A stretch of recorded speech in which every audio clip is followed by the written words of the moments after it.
Bonjour à tous et bienvenue sur Partout à Clics pour cette nouvelle vidéo qui s'inscrit dans notre rubrique Et vous, que joueriez-vous? Comme vous pouvez le voir, il ne reste que 4 boosters sur la brique que nous avons utilisé pour faire nos tirages dans un format scellé officiel de 300 points. Donc nous allons voir quels sont les deux boosters que nous allons utiliser aujourd'hui. Alors, on va dire, on relance les dés, histoire d'avoir un résultat qui se rapproche. Voilà, 10. Hop, donc le booster 10 va être utilisé aujourd'hui. Et le booster, le booster 2, très bien. Hop, alors, voyons voir ce que contiennent ces deux boosters afin de constituer une équipe à 300 points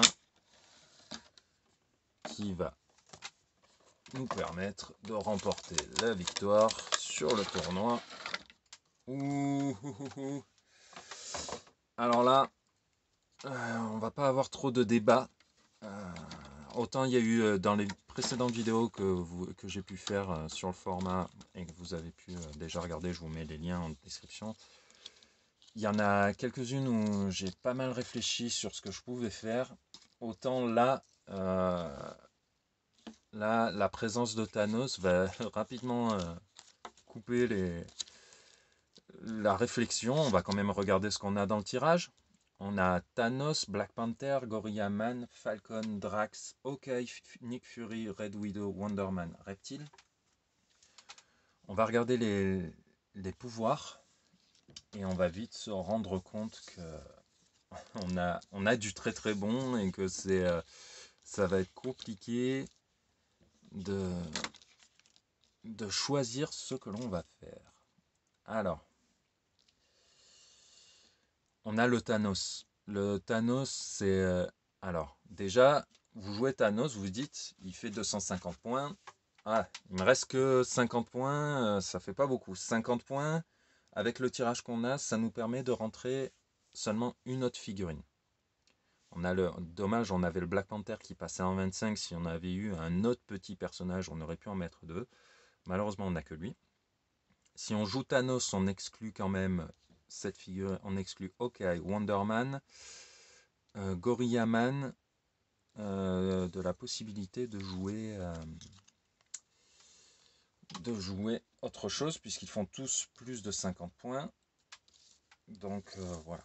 Après, moi je vous cache pas, je pars sur Thanos. Quand vous avez une figurine à 12 d'attaque, 20 de défense, 5 de dégâts, il peut faire, voilà, hein, ici dans le tirage que j'ai, imaginons je tombe en face avec ça, la plupart des figurines, 1, 2, 3, 4, 1, 2, celle-ci elle se fait mettre KO directement, celui-ci il est plus très frais, bref, il fait beaucoup, beaucoup de dégâts, il a une grande portée, il a 8 de portée pour le moment, je crois que c'est le plus que j'ai vu dans toute l'extension, dans tout le tirage que j'ai pu faire. Aucun personnage n'avait autant de portée que lui. J'essaye de réfléchir quand même à voir, parce que là vous avez Thanos, mais Thanos, il vous permet de générer, hop, en début de partie, vous générez une Terraxia Bystander. Donc déjà, si vous jouez Thanos, vous savez que vous ne jouez pas une seule figurine en soutien, mais que vous avez en plus une Terraxia qui charge, qui a super force, qui est invulnérable et qui vous apporte le perplexe. Donc là, vous avez quand même accès à un petit paquet de pouvoir entre l'Aproba et le perplexe, c'est plutôt pas mal. Vous augmentez la défense de Thanos à 21 tout le temps sur vos phases de défense, comme ça vous êtes tranquille. Ce qui serait pas mal, c'est d'avoir accès à un outwit. Malheureusement, aucune figurine en reste ne vous permet d'avoir accès à outwit. D'entrée de jeu, le seul qui va l'avoir, c'est Nick Fury, et c'est en fin de dial. Ensuite, il y a les mission points de Thanos, mais bon, est-ce que c'est intéressant? Non, il vaut mieux aller directement à la castagne et coller du gros dégât qui fait mal.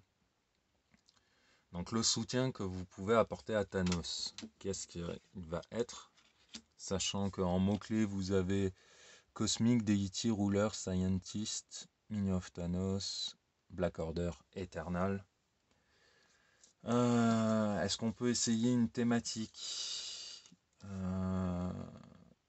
Ouais, on peut essayer. Voyons voir, je pense que en plus ce serait pas trop... Ah, dommage, j'aurais bien fait Drax et Thanos, mais ça passera pas. Alors, qui on va pouvoir mettre en fait? C'est ça qui va être compliqué, parce que ouais, là vous tombez sur Thanos, forcément il y a une petite envie de le jouer. Bon, vous pouvez essayer de faire autre chose, mais bon. Voilà, on va voir. Celle-ci vous permet quand même de mettre des dégâts. Celle-ci est très bien. Pour 45 points, alors on va voir ensemble ce qu'elle fait. Charge, Flurry, Stealth et Blade Claw Fangs. Si vous faites un 1 ou un 2 lors de votre Blade Claw Fangs entrée, vous pouvez faire une attaque après la résolution. Bon bah écoutez, je crois qu'on va pas trop tergiverser. Hein. Voilà. Sur les multiples choix que j'ai pour accompagner Thanos, je vais opter pour la figurine qui a 20 de défense au corps à corps, des dégâts pénétrants, 12 d'attaque. Vous voyez, vous vous retrouvez. Alors, on met tout ça de côté. C'est un peu l'inverse de la vidéo précédente où j'ai quasiment pu jouer l'ensemble de mes deux boosters. Ici, je vais mettre de côté quasiment l'ensemble de mes deux boosters pour ne jouer que 2 figurines, plus la Terraxia qui vient apporter le perplexe. Je me permets ça puisque ça, voilà, hein, ça permet de... Ouais, j'essaye de vérifier, mais le seul thématique que je pouvais faire, c'était avec Black Panther. Et tout ça pour avoir un contrôle de proba supplémentaire alors que Thanos en est déjà équipé. Bon, je pense que avec ça, il y a moyen que je m'amuse et que je fasse voilà, du gros dégât.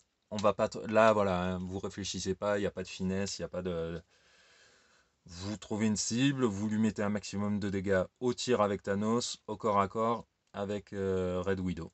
Voilà. Vous vous aidez du perplexe de Terraxia pour augmenter votre défense sur les phases, sur les phases défensives ou votre attaque, même si avec 12, avec les deux, normalement vous devriez être relativement tranquille. Donc ouais, là vous avez un gros potentiel de dégâts à distance comme au corps à corps. Donc voilà, hein. Sur 10 figurines vous en jouez 2, enfin j'en joue 2, ce qui me fait poser la question, et vous, que joueriez-vous?